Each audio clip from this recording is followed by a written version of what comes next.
Eh bien voilà, bonjour mesdames et messieurs. Convergence et révolution culturelle, pour ne pas dire le chemin de la Renaissance africaine, le retour aux sources africaines et surtout quand l'Afrique parle de l'Afrique à l'Afrique pour l'Afrique. Voilà parce qu'ils sont nombreux qui parlent de nous, mais contre nous, sur ce plateau de Convergence et révolution culturelle, nous-mêmes Africains parlons de l'Afrique en faveur de l'Afrique pour nos intérêts. Donc, l'ignorance est un danger que tout homme doit éviter. Sur ce plateau de Convergence et révolution culturelle, nous arrivons pour éveiller les consciences endormies des Africains que nous sommes. Aujourd'hui, nous allons nous pencher sur un livre extraordinaire qui nous aura bien marqué en lettres de feu, comme à l'époque de la traite négrière, vous vous rappelez très bien, hein, on marquait les esclaves avec du fer rouge, c'était chaud. Tinou l'a retraité, maltraité d'une fois. Rien que le titre fait le thème de cette émission, ça nous avait secoué et nous venons aujourd'hui, nous avions comme ça invité Manu Militari, ici convoqué sur le plateau de Convergence et Révolution culturelle, l'auteur de ce livre Pas comme les autres, qui n'est ni plus ni moins que Dieudonné Antoine Gonga. Alors, Dieudonné Antoine Gonga, bonjour. Bonjour, M. Alex. Alors, dites-nous déjà, sur ce plateau, c'est l'homme politique qui est arrivé ou les citoyens congolais ou l'écrivain? Mais vous savez, tout homme est politique, hein, parce que faire la politique, c'est faire la politique de la cité, gérer la cité. Ah. Donc vous aussi, vous êtes un homme politique. Donc tous, on fait de la politique, de près ou de loin, oui, oui. D'une manière ou d'une autre. D'une autre. Alors, qui est exactement Dieudonné Antoine Gonga? La valeur de tout message dépendant étroitement de la qualité du messager. Mesdames et messieurs, nous allons emprunter ce qu'on dit la 4e de couve. Dieudonné Antoine Gonga, originaire du Congo-Brazzaville, diplomate retraité, vit aux États-Unis. Il a déjà publié chez l'Harmattan La nudité du pèlerin, 2 ouvrages sur le peuple Congo et sur Bas-Congo, un des quartiers sud de Brazzaville. Mais on n'est jamais mieux servi que par soi-même. Dieudonné Antoine Gonga, pour les téléspectateurs, qui êtes-vous par vous-même? Bon, je suis citoyen congolais. Je suis né à Brazzaville, à Bas-Congo exactement, il y a 119 ans. Et j'ai servi mon État comme fonctionnaire. Tour à tour, j'ai été greffier à la cour d'appel. Et après, j'étais diplomate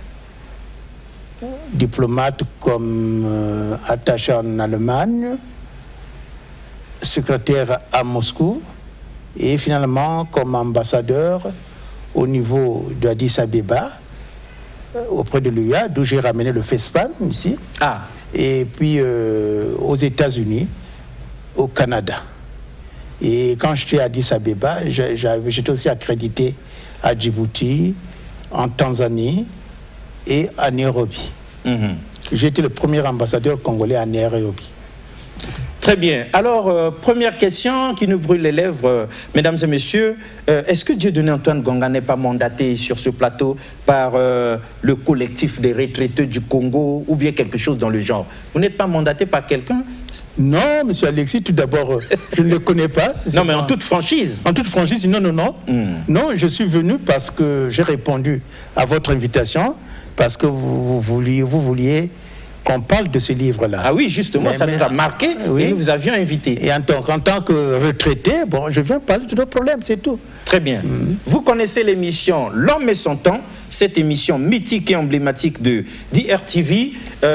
Quelle impression ça vous fait déjà quand vous suivez cette émission? Qu'est-ce que vous en pensez? Cette émission que vous animez, pour moi, me ramène aux sources de l'Afrique. Et comme vous le dites si bien vous-même, vous êtes l'avocat de l'Afrique. J'apprends beaucoup de choses. J'apprends beaucoup de choses au cours de cette émission et je pense qu'il faut continuer. Et le titre vaut la peine, Convergence culturelle. Et là, c'est quand vous parlez de l'émission Convergence et Révolution culturelle que nous animons. Oui, oui. Ok, ça, on est d'accord, on est flatté, on aime bien. Quand ça vient de Dieudonné Antoine Gonga, ça fait du bien de savoir que nous sommes l'avocat défenseur de l'Afrique, on se bat pour la cause de l'Afrique. Mais nous aimerions que vous disiez un mot sur l'émission L'Homme et son temps du général Norbert Dabira. L'Homme et son temps est l'une de vos émissions. Effectivement, c'est une très grande émission. Et je pense que cette émission-là va durer longtemps parce qu'elle nous permet de connaître un peu l'histoire de notre pays et de faire la connaissance de ceux qui ont servi notre pays. Par exemple, je sais qu'au niveau de cette émission, j'ai pu suivre le ministre David Charles Ganao, j'ai pu suivre Jean-Pierre Nono, j'ai pu suivre dernièrement Mbono ou Joseph Gabio. Bon, il y a beaucoup de choses. Je pense que c'est une bonne émission et ça permet... Vous savez, on dit que les latins disaient verba volant, sed scripta manent, c'est-à-dire les paroles s'envolent, mais les écrits restent. Ah, c'est comme ça qu'on dit ça en latin. Oui, oui. Donc, merci beaucoup. Aujourd'hui, avec ce genre d'émission, nous avons des archives, nous avons notre histoire écrite. Hein? Parce que le plus souvent, on a tendance à oublier ceux qui nous ont précédés. C'est malheureux. Et souvent, on oublie aussi de transmettre le savoir. Malheureusement. Alors, Dieudonné Antoine Gonga, on vous a vu aussi être invité à l'émission L'Homme et son temps. Et puis, c'est passé et repassé plusieurs fois et repassé sur DRTV. Quel avait été comme ça votre apport personnel à l'émission L'Homme et son temps, en 2 ou 3 mots? Apport personnel, bon. Je sais que j'avais répondu aux questions que m'avaient posées vos collègues. William Mouko et Madame Yolène. J'ai essayé de répondre franchement. Ils m'ont demandé ce que j'ai fait dans la vie, quelles études j'avais faites, et où est-ce que j'ai travaillé, qu'est-ce que j'ai fait comme métier. J'ai essayé de développer ce que j'ai pu faire. Et ce que je pensais aussi des problèmes contemporains, comme des problèmes de la jeunesse actuellement, et comment en notre temps on s'organisait. Voilà ce que j'ai pu faire au cours de cette émission. Et cette question est posée à dessein parce que nous sommes nombreux à avoir vu de nos propres yeux et écouté de nos propres oreilles comment vous aviez osé comme ça là souligner votre amitié ou votre reconnaissance ou bien on ne sait pas trop quel mot dire vis-à-vis du président Denis Sassou Nguesso à l'époque où vous étiez aux affaires. Vous savez, M. Alexis, le plus souvent, je vous rappelle un adage qui dit, c'est le pape Jean XXIII qui le disait. Ah. Quand le chien a de l'argent, on l'appelle Monsieur le chien. Vous voyez, il a de l'argent, on l'appelle Monsieur le chien. Aujourd'hui, si vous voyez 2 chiens dans la rue, l'un est le chien de Malonga, l'autre est le chien du colonel Intel, on va respecter le chien. Attention, c'est le chien du colonel. Par contre, on va larguer des pierres sur le chien de Malonga. Du paysan du quartier. Et oui, c'est pour dire que quand je suis arrivé aux affaires, le président Sassou était pestiféré par la conférence nationale. Ah oui, c'était... non, il faut le reconnaître. Un déluge d'injures, puis une douche froide, c'était gravissime. Il était, je pense que ça l'avait beaucoup marqué et il était devenu seul. Tout le monde l'avait laissé tomber. Exact. Moi, j'ai vu en ce temps-là des gens de membres du comité central qui ont changé, qui ont fui, qui ont allé. Ah non, tous les souris, tous les rats avaient quitté le navire. Alors, quand le Premier ministre Milongo m'appelle pour être membre du gouvernement, je lui dis tout d'abord, mais monsieur le Premier ministre, j'accepte. Je n'avais pas été consulté, il m'a mis devant le fait accompli. J'ai dit, j'accepte, mais à condition que je travaille avec le président Sassou. Authentique. Authentique. J'ai dit, le président Sassou est le chef de l'État maintenu par la, comment on appelait ça, l'acte fondamental. Donc, il a avec lui les rênes de la diplomatie et de la politique internationale. Aujourd'hui, je ne me vois pas, moi, ministre des Affaires étrangères, ne pas travailler sans lui. Donc, j'ai travaillé avec le président Sassou. Vraiment, à l'époque, il était esselé, je l'ai toujours dit, je l'ai déjà dit à la télé plusieurs fois. C'est là où je me suis dit, mais quel homme! Tout le monde l'avait fui. Il y avait quelques fidèles. On se rappelle. C'était à compter sur les doigts de la main. Écoute, non, je peux vous les dire. Vous pouvez nous les citer. Il y avait Pierre Ouba, Jean-Dominique Okemba. Okemba, oui. Il y avait Firmin Ayessa. Il y avait notre confrère de la télé, Roger Okula. Et il y avait Gérard Bichindou, Oscar Samba. Lou Yebo, qui était membre de l'UGC et tout, Lou Yebo qui était notre ambassadeur en Algérie. Mais il n'y avait pas de monde, même moins de 10. Il y avait Mvouba. Mvouba aussi était à ses côtés. Hein, ah oui, président Mvouba. Et Pierre Moussa. Pierre Moussa. Et puis le général Ngolondeli. Mais à part ça, il était là tout seul, le président. Il était dans son palais du plateau, là, tout seul. Juste arrivé, il m'a bien accueilli et il m'a aidé dans le travail que j'ai fait. Dans ce sens qu'il m'a dit, Dieudonné, monsieur le ministre, vous ne pouvez pas commencer votre mission sans commencer par l'Afrique. Il faut que vous alliez chez le président Bongo tout d'abord, qui est le doyen de l'Afrique. Authentique. Il m'a remis un message que j'allais remettre au président Bongo. C'était ma première sortie. Mais le fait d'avoir pris ce message, ce message que je l'ai transmis auprès du président Bongo, beaucoup de gens m'ont tapé dessus. Beaucoup de gens, je ne voudrais pas salir les gens, mais ils se reconnaîtront. Surtout, on ne cite pas leur nom. Non, ils m'ont sali. Ils m'ont même largué des pierres. Pourtant, il n'y avait rien de mal dans tout ça. J'étais la top de Sassou. Pourtant, c'était la logique même. Ils sont allés même demander au Premier ministre Milongo de m'enlever du gouvernement. Ah ça, on referme la parenthèse. Mais c'est pour vous dire que ceux qui le disaient, aujourd'hui, on les voit manger au râtelier du président de la République. Ah, aujourd'hui, ils ont reconnu.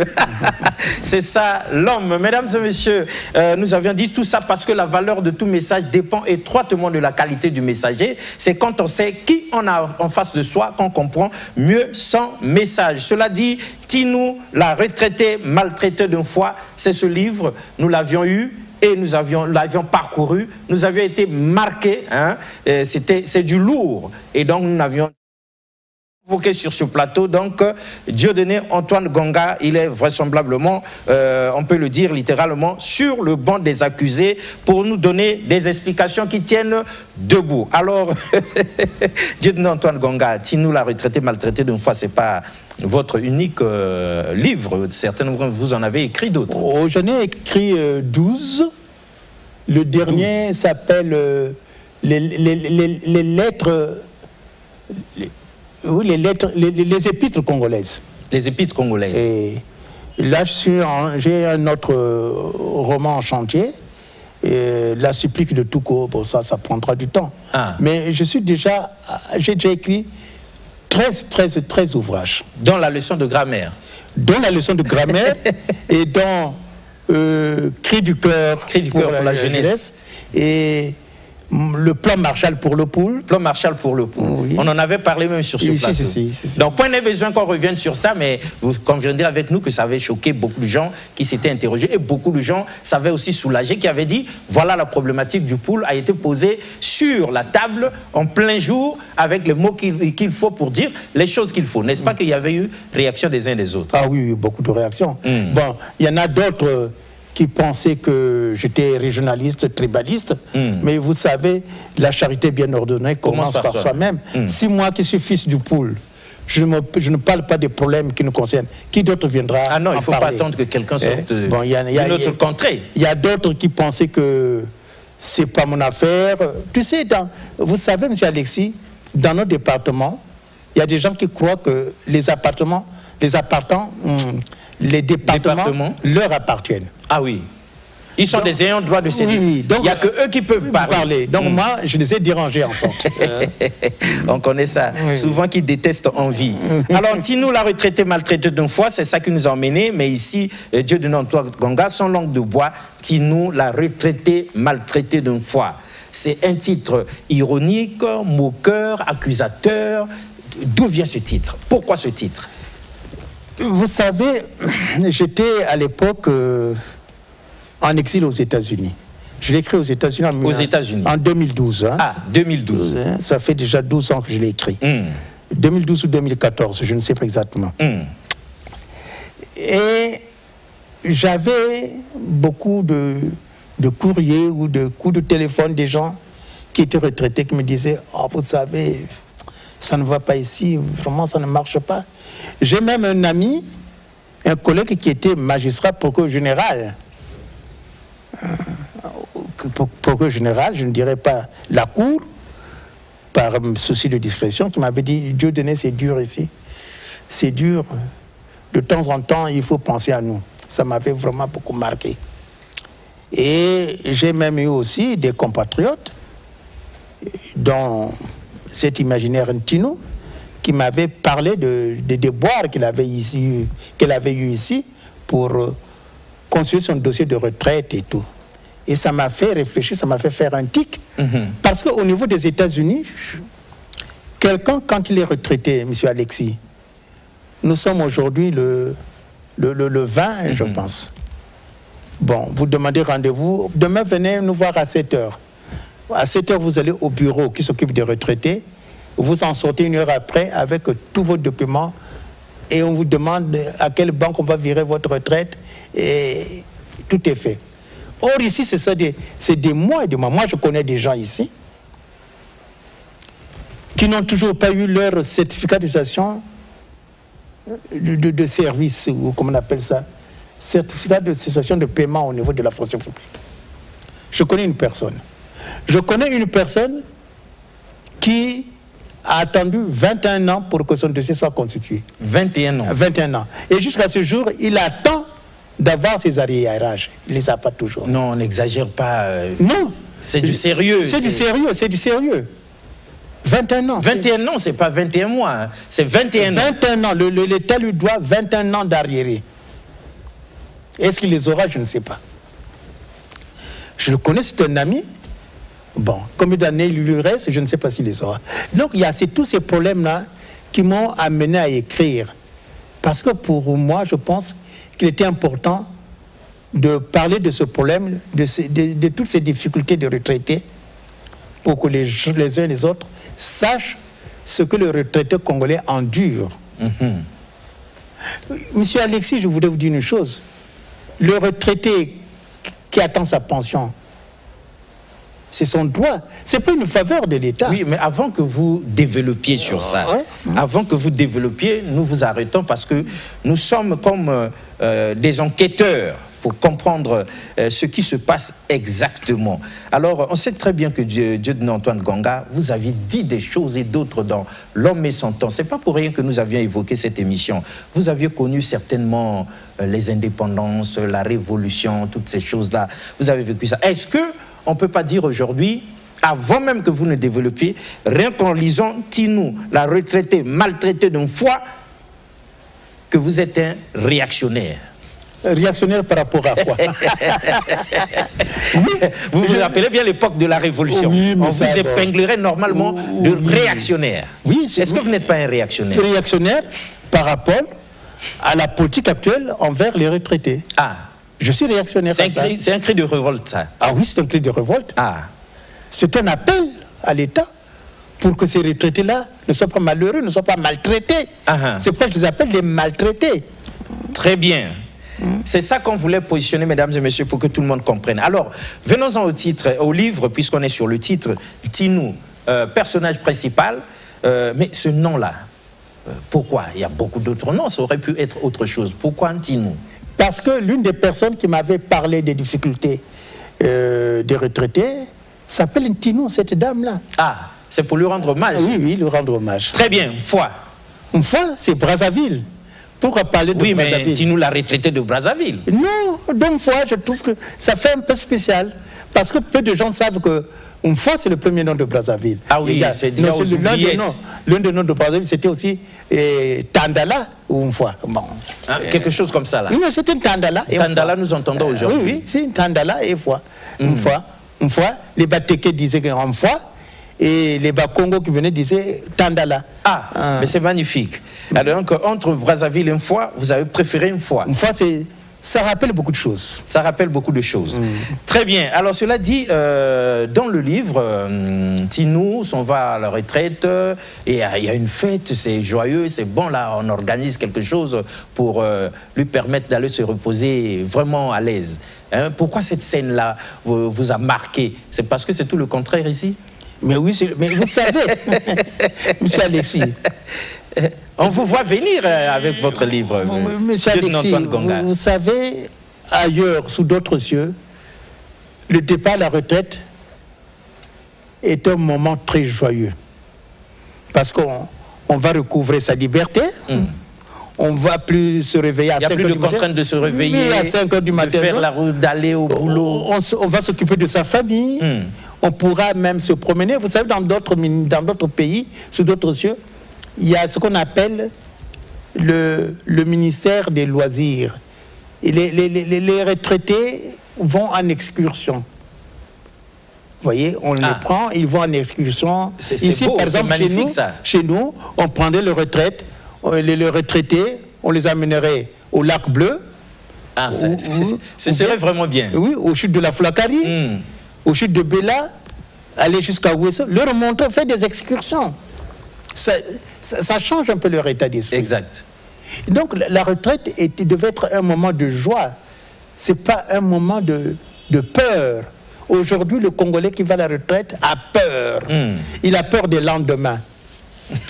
Que seront ces lendemains à lui? C'est tout. C'est pourquoi il y a cette fête-là. Je me souviens quand j'étais ministre des PTT, il y avait 2 cadres qui allaient à la retraite au niveau des PTT. Ses collègues ont fait une fête, ils m'ont appelé. Parce que je devais aussi les décorer. Mais c'est une fête, le monde était content. Tout le monde était content. On va revenir sur ce genre de choses, parce que après vous ne voyez plus de telles scènes comme ça là. Je ne sais Par plus, les temps qui courent depuis quelques années, vous ne voyez plus ça. Non. Des gens qui s'en vont joyeusement à la retraite. On va revenir sur ça, Dieudonné Antoine Gonga. Si nous vous disions qu'après avoir lu votre livre, l'équipe de Convergence et Révolution culturelle, ainsi qu'Alexis Bongo, nous avions décidé de cette pensée du jour, la vie après la retraite, c'est désormais la mort. Que diriez-vous? Quelle réaction ça vous fait? Non, je ne suis pas d'accord avec vous. Dites-nous pourquoi. Mais parce que la retraite n'est pas la mort, c'est la vie qui continue. Normalement, c'est la vie qui continue. C'est la vie qui continue, c'est-à-dire la personne qui est retraitée n'a plus ses contraintes, comme vous l'avez dit tout à l'heure, de se réveiller à 5 heures du matin, de faire ceci. C'est l'époque des loisirs. Normalement, la vraie vie commence pour lui. Il goûte aux délices de la vie. C'est ça le problème de lui. Il bénéficie du repos du guerrier. Et comment? Normalement. Normalement. Ok. Alors, dites-nous, est-ce qu'il y a une différence quelconque entre le système américain et le système congolais, sinon africain, cette affaire d'aller à la retraite? Quelle est la différence qui saute aux yeux? Vous avez déjà fait allusion au fait que vous pouvez appeler par un coup de fil. Vous prenez rendez-vous, vous arrivez, en tout cas en 2 temps, 3 mouvements. Le dossier est prêt. En 1 heure. En 1 heure. En 1 heure, le dossier est prêt. Et en tout cas, ça ne prend pas 50 ans. Non, 1 heure. Et il vous demande à quelle date voulez-vous qu'on verse votre pension. Oh non, vous ne dites pas ça parce que vous vivez aux États-Unis. Non, je dis ce qui est vrai. Et quand ils ont demandé, quand vous êtes convenu, et ça tombe aussi à cette date. À cette date-là. À cette date-là. De façon régulière. Régulière. Sans problème. Vous n'avez plus aucun effort à fournir. Non. C'est maintenant le problème entre votre banque et vous. C'est beau ça. Oui, je connais des collègues qui ont été étudiants comme moi en France, qui ont travaillé, qui ont cotisé pour la retraite, parce qu'ils ont cotisé. Ils ont cotisé. Même si la retraite n'est pas énorme, même si c'est de 100 €. Aussi minime soit-elle, c'est la retraite. La retraite. Quelle que soit sa valeur. Quand c'est viré, tous les mois, la caisse de retraite de France leur envoie un mot pour dire que, attention, ça a été viré à telle date. Ça fait du bien de lire un tel message. Alors, ici, ce sont des chimères. On dit, mais qu'est-ce que... un tel, c'est au courant, et ça va virer retraite, essayer. Tu vois, c'est ce stress-là. Et malheureusement... Et souvent la réponse c'est non, pas encore. Non. On attend encore. On attend. Et alors, tout ça, ça me fait réfléchir. Très bien. On comprend pourquoi vous avez écrit ce livre. Eh oui. Un plaidoyer en faveur des retraités. Oui, moi je pense que le gouvernement doit tout mettre en œuvre pour que le retraité ne soit pas maltraité, ne soit pas malheureux, qu'il soit heureux. Parce que ce sont ses droits, il a cotisé. Vous pesez bien vos mots.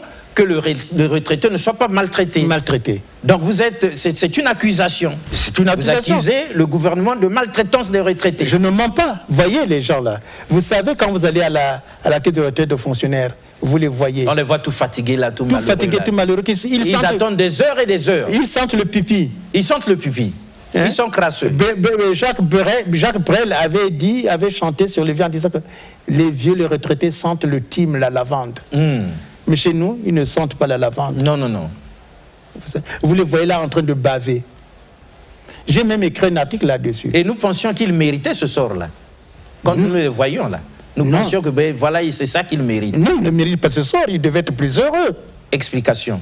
Mais parce que le retraité, même si à l'âge de la retraite, nous commençons à être victimes de certaines pathologies, mais cela ne signifie pas qu'il doit être malheureux, comme ça, venir attendre quelques heures sous le soleil. Heureusement que maintenant, il y a cette parfois dans l'incertitude. Hein. Oui, mais heureusement que maintenant, il y a des chapiteaux. Des chapiteaux pour les qui sont dressés pour... oui, oui. Bon. Mais entre nous, heureusement. Monsieur Alexis, entre nous, il faut reconnaître que la caisse de retraite de fonctionnaires a fait beaucoup, beaucoup de progrès. Vous savez, dans le temps, les gens allaient faire leurs besoins dans les matitis environ. Hein. Maintenant, ils ont des toilettes. Ils ont des toilettes, ça c'est à féliciter. Ça c'est à féliciter, ils sont à toilettes. Et on les accueille assez bien aujourd'hui. Des chapiteaux, des chaises. Les gens sont là. Hein. Mais c'est le spectacle. Même s'ils vont s'asseoir des heures, mais au moins ils sont assis. Ils sont déjà assis. Il y a déjà beaucoup d'efforts. Beaucoup d'efforts. Oui, mais c'est pas encore comme si c'était suffisant. On est encore à des années-lumière du système américain. Ce n'est pas encore le Pérou. Ce n'est pas encore le Pérou. Alors, lieutenant Antoine Gonga, ce livre, nous vous avions convoqué comme auteur du livre pour vous poser 3 ou 4 questions là-dessus, mais pour nous, c'est un prétexte pour poser sur la table la problématique des retraités maltraités de chez nous ici. Et nous sommes ravis de savoir que vous confirmez, vous persistez, signez que les retraités sont maltraités. Et ça, le gouvernement congolais le sait déjà. Et nous savons que certainement, monsieur le Premier ministre Anatole Koliné Makosso, ASEM, doit se casser la tête pour chercher des solutions avec le ministre qui s'occupe de ces choses-là pour qu'il puisse comme ça là alléger ces souffrances-là des retraités. Mais il faut qu'on en parle pour interpeller les consciences des uns et des autres, pour que les pouvoirs publics sachent qu'il se passe des choses pas du tout catholiques de ce côté-là. Monsieur Alexis, je ne veux pas couper la parole. Les gens oublient souvent que ça n'arrive pas qu'aux autres. Ah, ça n'arrive pas qu'aux autres. La retraite. Ils seront retraités aussi. Eux aussi, ils seront retraités. Même nous qui faisons du bruit sur ce plateau. Mais eux, les décideurs, ils seront retraités. Qu'ils le veuillent ou pas. On est toujours l'ancien de quelqu'un. Ah oui. Ils seront retraités. Leur tour arrivera. Mais comme je disais à mes collègues, pourquoi se morfondre? Nos postes que nous occupons, comme les postes de ministres et autres, c'est comme les lits d'hôpital. Tu ne sais pas qui était là avant, et tu pars, tu laisses, un autre viendra prendre. Un autre viendra. On n'est pas des indispensables. Moins encore éternels. Oui. Donc, il faut songer à l'avenir des autres. Parce que préparons toujours l'avenir pour les autres. Les Américains ont la chance de se comporter en pionniers. Ils sont toujours les pionniers des générations futures de d'autres générations. Mais chez nous, le plus souvent, non. Bon, on est là, tout pour moi, pas pour, rien pour les autres. C'est tout. Mais on oublie que demain, si nous connaîtrons leur sort, c'est très important. Très important.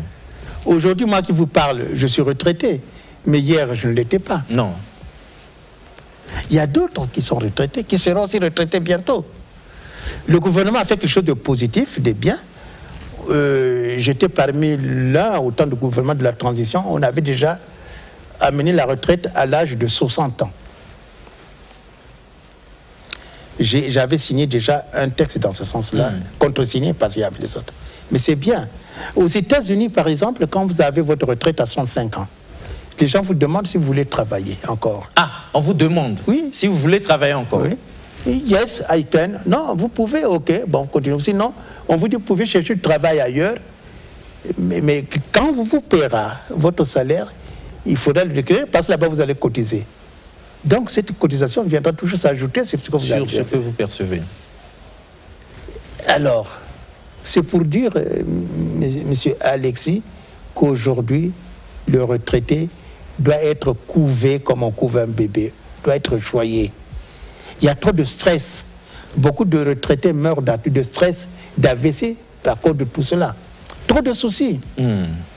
Comment voulez-vous quelqu'un qui a déjà 65 ans, 70 ans, et encore chez lui à la charge, il est à la charge qu'il est à sa charge des enfants, de petits-enfants, des petits-enfants, parfois même d'arrière-petits-enfants. Mais ce sont les enfants qui devaient s'occuper de lui. Normalement. Moi, je vous citerai un exemple. J'ai vu tout à l'heure, je discute souvent avec les vieux, les retraités, mais il y a un retraité qui dépense par mois 150 000 francs de médicaments.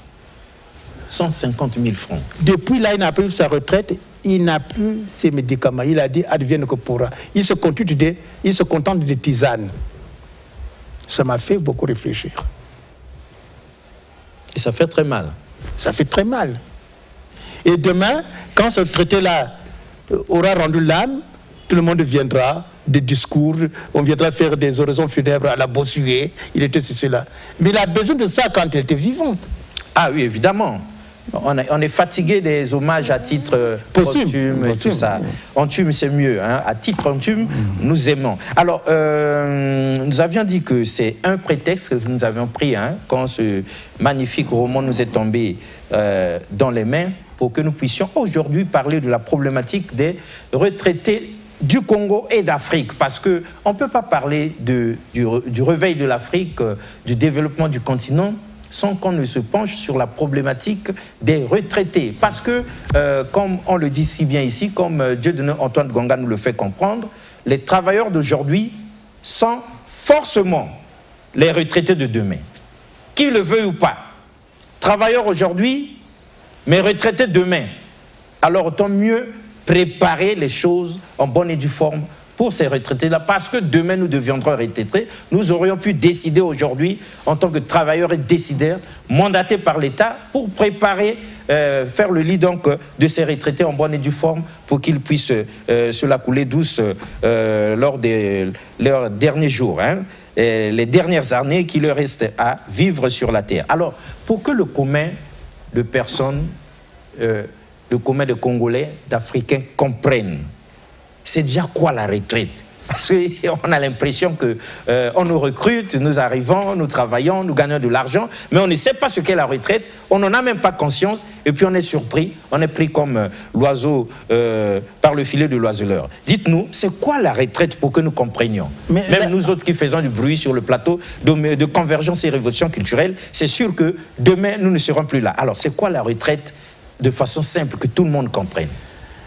La retraite, je la définirais comme le retrait, c'est-à-dire la fin du travail que tu as accompli.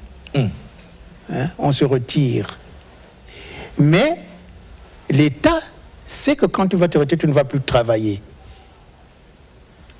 On te prélève tous les mois une certaine somme pour préparer... Pendant que tu travailles, que tu es encore actif. Là. Oui, c'est pourquoi je dis que je reviens à ça, c'est ton droit.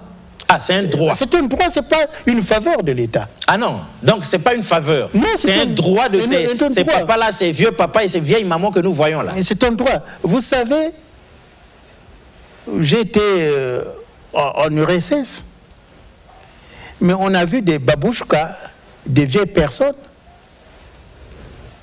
travailler encore pour arrondir les angles, vous voyez. On les voyait. Chez nous, le retraité, quand vous voyez au temps même de la colonisation, au temps de la colonisation les gens qui travaillaient chez les Mindélé, qui étaient soit marmitons, soit cuisiniers, soit chauffeurs, le patron cotisait à la CNCS pour préparer leur retraite. Authentique. C'est authentique. Moi, je connais quelqu'un qui était cuisinier d'un avocat qui a touché sa retraite. Non, c'est-à-dire, aujourd'hui, ceux qui sont aux commandes de notre pays, les pouvoirs publics savent que ça se passait comme ça autrefois. Mais ils doivent le savoir, si moi je le sais. Ah, ils doivent le savoir. Ils doivent le savoir. Mais aujourd'hui, nous tous là qui parlons, nous avons soit des chauffeurs, soit des gouvernantes. Moi, je n'ai pas souvent le terme de bonne. Hein, soit des gouvernantes, oui, etc. Mais combien de gens cotisent à la CNCS pour leur retraite éventuelle? Non, on dit que... Non, on leur donne l'argent cash. Sans rien. Sans rien. C'est maintenant à la personne de s'organiser pour sa retraite. Pour sa retraite. Et ce n'est pas facile du tout. Mais avec les problèmes que nous avons. Avec les problèmes que nous avons. D'où cette question-là, John Antoine Ganga. Cela étant, mais une retraite, normalement, ça se prépare. Qu'est-ce que vous entendez par se prépare? Mais on doit s'attendre à ça, donc on prend des dispositions pratiques. On ne va pas crier l'État a fait ceci, l'État a fait cela. Quand on travaille, donc on se prépare. Mais écoute, après demain, on va encore accuser les ministres et compagnie. Alexis, écoutez s'il vous plaît. Oui. C'est presque la loi de la nature. Tout a un début, tout a une fin. Tout a une fin, oui. Pardon. Quand vous travaillez, vous savez que ça prendra fin un jour. Mais vous se préparez en conséquence. Vous ne gagnerez pas une fortune pour mettre de côté beaucoup d'économies. Mais vous mettez peut-être quelque chose, vous économisez. Vous avez le temps de construire une maison, d'acheter ceci.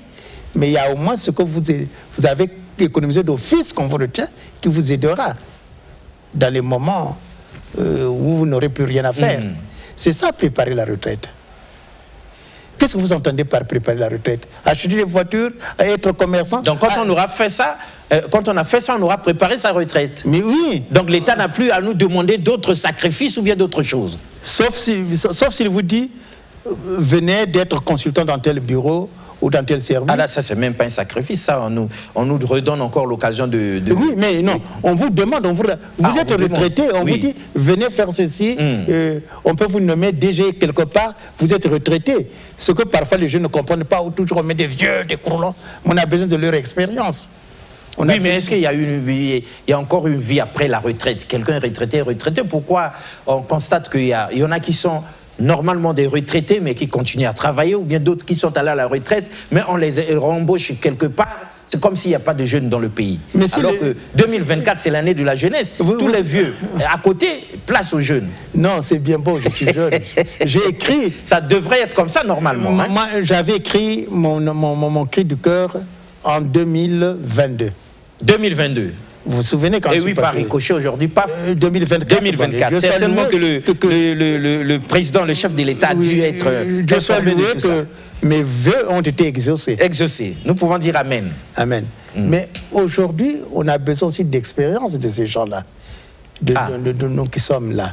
Des anciens. L'expérience des anciens. Ils sont allés à la retraite, on a besoin de leur expertise. Mais si, aujourd'hui, quand vous voyez même les pays européens, il y a beaucoup de retraités qui sont là, mais qui occupent telle fonction ou telle autre. Ah oui, nous étions avec le professeur Théophile Obenga qui nous disait que les retraités chez les autres, même à 70 ans, 75 ans, ça produit des choses extraordinaires. Et comment? Et l'État en profite énormément. Et oui. Vous voyez, pour en profiter énormément, aujourd'hui, vous avez cité le cas de mon aîné, le professeur Théophile Obenga. Il est là, il est retraité. Mais est-ce qu'on l'appelle pour rendre tel service ou tel autre? Ah, mais il enseigne encore à l'université. Ah, Dieu soit loué. Il a la chance encore à l'université. Ça, c'est une chance pour lui. Parce qu'il y en a d'autres qui sont même encore appelés à d'autres fonctions. Il a une chance. Dieu soit loué pour lui. Je suis content pour lui. C'est mon aîné. Vous savez qu'il a fait le séminaire d'Ambamon comme moi. Ah, c'est nos aînés. Super, super. Nous sommes solidaires, tous les anciens séminaristes. Et alors, c'est mon aîné, et puis je l'ai connu comme ministre. Il a beaucoup de respect pour moi, comme moi j'ai beaucoup de respect pour lui. C'est un aîné. Et donc, c'est bien s'il continue à donner des cours, tant mieux. Donc, il les donne peut-être d'une façon dilettante pour s'occuper. Ah oui, certainement. Peut-être bien, mais de toute façon, c'est une bibliothèque. C'est un érudit. Ah ben voilà, donc ça ne peut qu'être normal. Mais est-ce qu'on le met souvent en valeur? Ça, c'est... Nul n'est prophète chez soi. Malheureusement.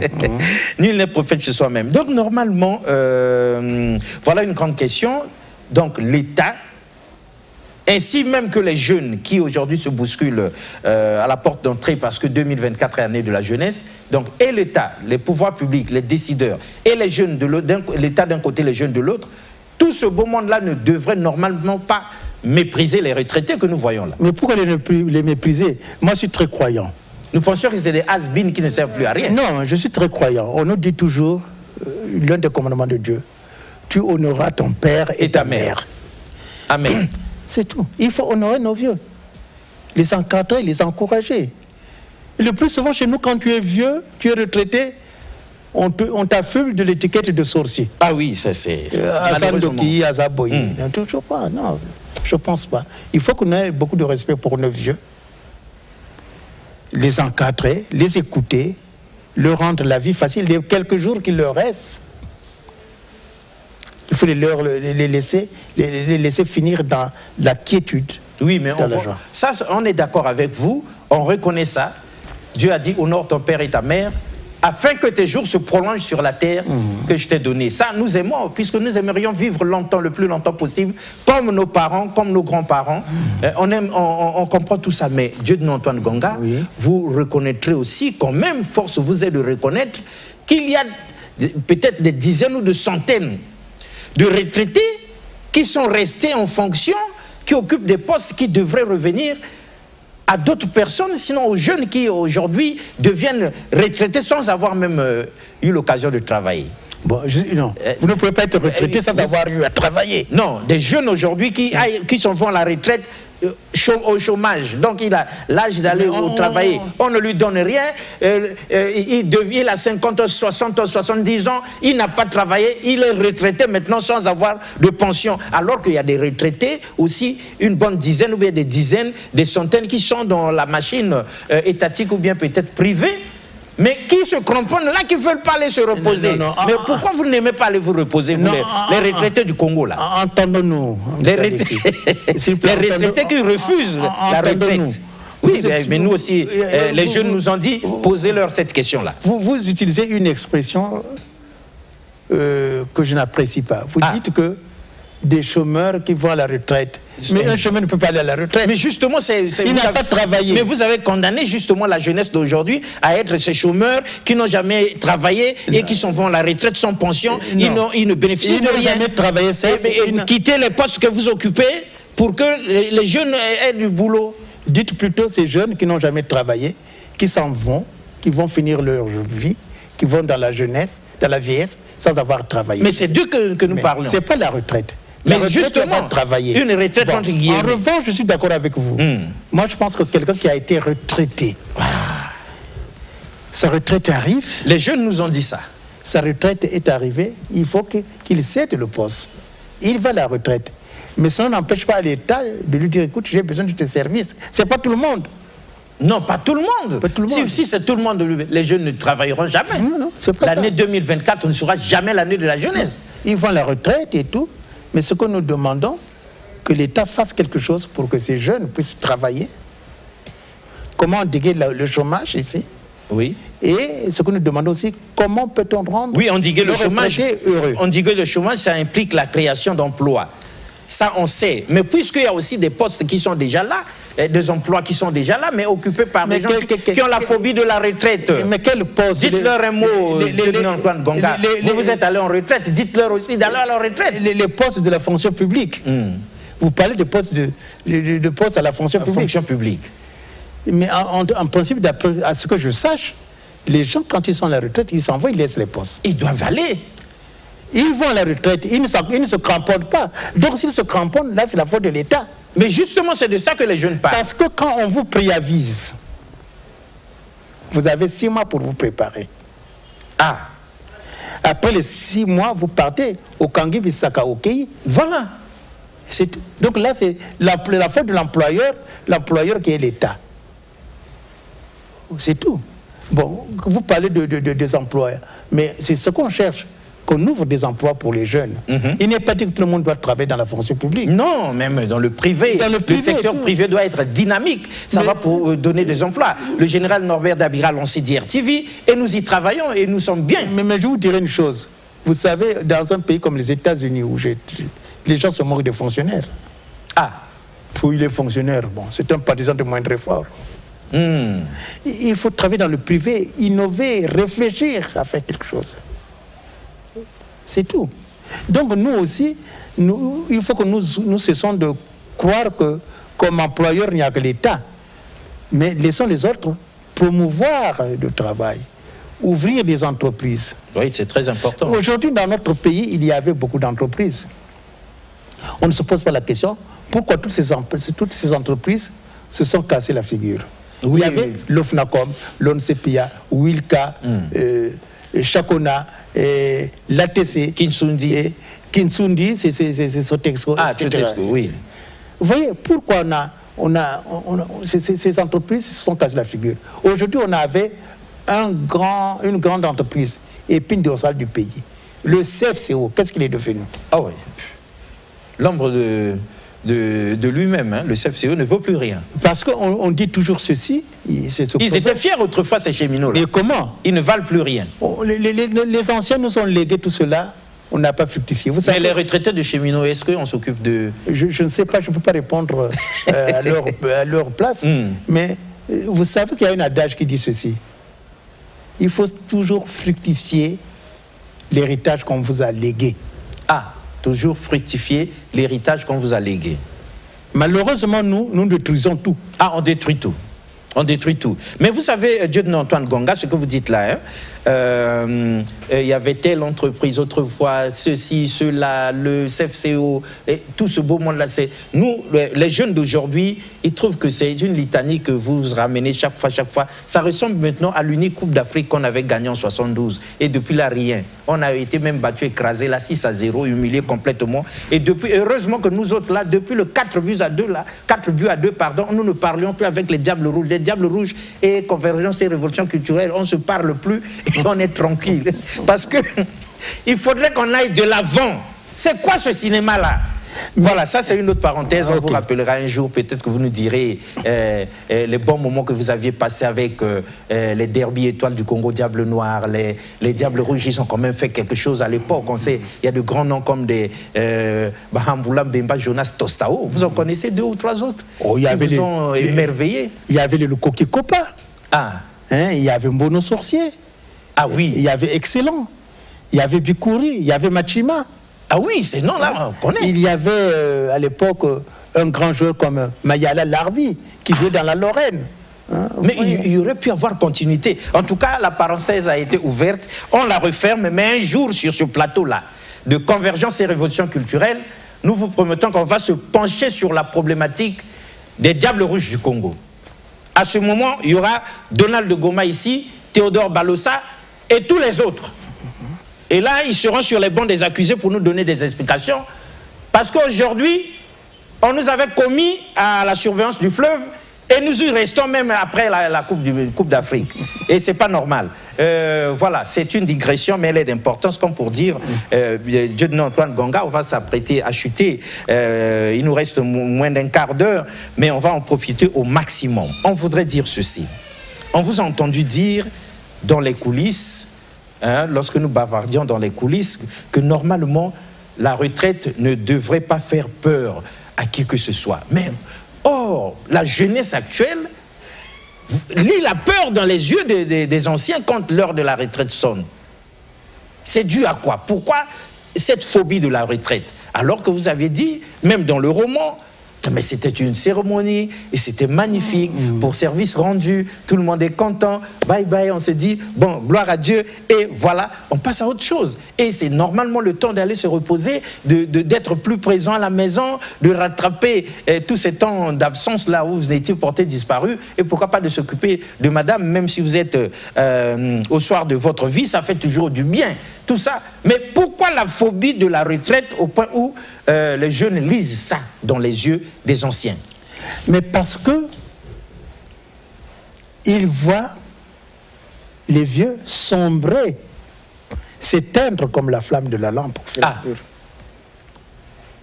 C'est tout. Si par exemple ces vieux-là avaient tous les mois leur retraite, leur pension, qu'avec ça ils pouvaient facilement acheter leurs médicaments, se faire soigner, les retraités ne présenteraient pas cette physionomie lugubre. Il n'y aurait pas cette phobie de la retraite. Non, justement, c'est ce qui fait peur. Les gens croient que la retraite, c'est la fin de tout, c'est la porte vers la mort. Non. Ce n'est pas la porte vers la mort. C'est-à-dire, ça précipite, évidemment, c'est la porte vers la mort dans le bon sens. Dans le bon sens. Mais ça ne précipite pas la mort du retraité. Non. Normalement, si toutes les conditions sont réunies, il n'y a pas de problème. Il n'y a pas de problème. Les gens ont peur, les jeunes ont cette phobie parce qu'ils savent que s'ils travaillent un jour, est-ce qu'ils percevront leur retraite? Pourtant, ils auront cotisé. Hein? Ils auront cotisé. Mais comme ils voient ce que vivent les anciens, ils se disent, ah, c'est chaud. Très chaud, comme vous dites. Si nous, la retraitée maltraitée d'une fois, sur cette dernière ligne droite, quand on s'est engagé dans la ligne droite pour arriver à l'atterrissage, hein, on se dit, ça ne va pas être sans un cri de cœur de Dieudonné Antoine Gonga, hein, même si vous n'êtes pas mandaté par un collectif quelconque des retraités du Congo ou bien d'ailleurs. Mais puisque vous êtes là et que vous êtes retraité, s'il vous était donné l'occasion de plaider la cause des retraités en regardant les pouvoirs publics, les yeux dans les yeux, hein, si on vous accordait l'occasion de parler pour tous les retraités du Congo et d'ailleurs, et d'Afrique, que direz-vous? Non, charité bien ordonnée commence par soi-même, appelant chien par chat et chat par chat. Ici, la 4e de couve, elle est claire. Ce roman, mesdames et messieurs, fustige et passe au crible tous les mots qui minent la société congolaise. Voilà, donc n'allons pas édulcorer en parlant de l'Afrique. Et pose le problème fondamental de son éthique, de sa morale, y compris dans l'administration et dans la politique. Voilà, Tino, la retraitée maltraitée une fois, est un livre dense, passionné, passionnant et dérangeant, où à chaque page, l'auteur, tout en louant l'amitié et la solidarité de certaines gens, démontre et dénonce à la fois la méchanceté, l'arrogance et l'égoïsme des autres. Voilà. Alors, puisque vous êtes là, plaidoyer en faveur des retraités du Congo-Brazzaville, qui sont tout yeux, tout oreille, en face des pouvoirs publics. Que diriez-vous? Je dirais seulement une chose. À ceux qui nous dirigent, à nos dirigeants, rendez-nous heureux. Rendez-nous heureux. Avoir travaillé n'est pas un crime. Nous avons travaillé, nous avons rendu des services à l'État, nous avons cotisé. Remettez-nous notre dû mensuellement, rendez-nous heureux. C'est tout ce qu'on cherche. Le bonheur est relatif. Hein? Vous savez, quelqu'un qui, à la fin du mois, aura sa pension, il le sait qu'il aura. Il aura moins de stress. Il n'en voudra pas aux dirigeants autres. C'est tout. Ma prière est celle-là. Rendez-nous heureux. Donnez-nous notre retraite. Très bien. C'est entendu, sauf qu'il y en a un qui ne dit pas son nom, qui réagit ainsi à cette prière-là en disant « Mais attendez, vous avez fini de servir à l'État ou bien de le privé, vous êtes à la retraite, mais prenez des roues et allez travailler au village, vous ne pouvez pas aller cultiver la terre, les retraités que vous êtes là, vous pouvez aller, chacun de voir quand même un village d'où sont venus ses parents, vous pouvez aller cultiver là-bas, planter des arbres fruitiers, attendez, vous cherchez des problèmes sur la tête de l'État, la tête chauve de l'État, vous y cherchez des poux. Alors, allez cultiver la terre, chers retraités du Congo. Ne convoquez pas. Ah. Ne confondez pas les choses. Beaucoup de retraités font ce que vous dites. Hein. Ah. Moi, par exemple, je vous parlais de ma personne. Je suis en train de m'occuper d'un verger. Vous voyez? J'essaie de faire ce qu'il faut. Et je connais beaucoup de collègues qui se sont adonnés, qui s'adonnent même au travers de l'agriculture. Cela ne se fait. Mais ce n'est qu'un, comment dirais-je, une sorte de hobby. Vous voyez, ça vous permet de vous occuper, mais ce n'est pas primordial, ce n'est que secondaire. Ce n'est que secondaire. L'important, c'est son droit. Qu'est-ce que vous faites de leurs droits? Vous savez, M. Alexis, vous parlez de l'Afrique, mais un pays comme la Côte d'Ivoire, rapprochez-vous de la Côte d'Ivoire, ils vous diront comment ils s'occupent de leurs retraités.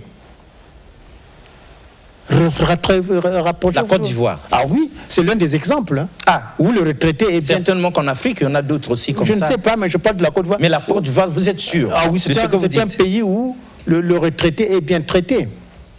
Hein? Vous savez, le président Lissouba disait une chose. Un jour, quand il est venu au pouvoir, il avait honte de voir parfois des anciens ministres marcher avec des chaussures éculées. Hein? Namusunya Bata. Hein? Cet ancien-là a servi la République. Hein? Et vous le laissez là, il est abandonné. Aujourd'hui, je vous assure, nous avons servi la République. je fais ici la plaidoirie pour nous-mêmes. Mais combien de gens, de ministres ou de dirigeants ont un peu d'égard envers nous? Ils oublient que demain, ils seront si anciens. Voilà ce que je peux vous dire. Très bien. Il faut s'occuper de retraités. Rendez-nous heureux, c'est tout. C'est dit avec les mots qu'il faut, mesdames et messieurs. Nous étions dans Tinou, la retraitée maltraitée d'une fois, mais vous l'aurez compris, vous aussi, retraités et pouvoir public, que cette question-là, normalement, nous ne devrions pas la poser. Comment pouvons-nous demander à ces anciens-là, ces retraités, ceux qui ont travaillé là, même s'il y en a parmi eux qui le faisaient déjà et qui le font, de prendre encore des houes et autres, d'aller cultiver la terre? Non, c'est impossible par rapport à leur âge. Ils avaient fait ce qu'ils pouvaient faire. C'est un droit, on leur doit ça. Ils n'ont pas à supplier encore l'État. Voyez nos misères, voyez comment nous souffrons, aidez-nous, faites ceci, ayez pitié de nous. Ça ne devrait pas être. Normalement, ils ne devraient pas faire l'aumône. La retraite, ce n'est pas la résultante d'une aumône, mais un droit pour service rendu en bonne et due forme. L'État devrait se pencher là-dessus. Et donc, Tinou, la retraitée maltraitée d'une fois, au moment où nous atterrissons, mesdames et messieurs, nous nous servons de la 4e de couvre pour atterrir. La guerre civile qui se vit en 1998 à Brazzaville entraîne en exil beaucoup de personnes, dont Tinou, alias Eben, et ses 4 enfants. Ce roman qui s'inscrit dans une littérature pamphlétaire décrit d'un côté les péripéties, les déboires, les affres de l'exil, et de l'autre le courage, la rage d'une mère de survivre dans la dignité avec ses enfants, forcée de s'exiler aux États-Unis. Elle y travaille jusqu'à l'âge de la retraite où ses droits lui seront versés après une heure de formalité administrative. 16 ans plus tard, elle retourne dans son pays, le Congo, pour y effectuer les mêmes formalités. À Brazzaville, s'il vous plaît, elle retrouve son quartier, Bakongo, complètement dénaturé. Dans ce quartier jadis puritain, la dépravation des mœurs suit une pente inquiétante. Le suivi de son dossier de retraite y est cette fois un véritable parcours du combattant.